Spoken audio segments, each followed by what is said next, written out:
Վերցրեք 9-րդ կետը այդ փաստաթղթի, որը խոսում է անխոչնդոտ ճանապարհի մասին, եւ համեմատեք այդ կետը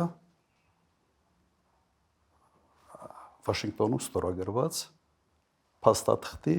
նմանատիպ կետի հետ։ Նույնն է։ Բովանդակությամբ ինքը նույնն է։ Ուղղակի այն տարբերությամբ, որ այն ժամանակ կար Արցախ, այն ժամանակ կար Լաչինի Միջանցք, եւ այդ 9-րդ կետը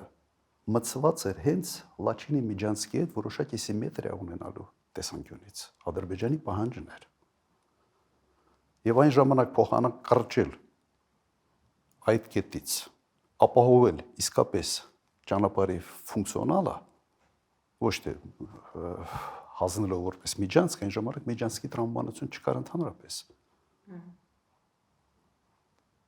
Նիկոլ Փաշինյանը հետևողականորեն հրաժարվում էր այդ կետի կատարումից։ Ուղղակի հիշեք։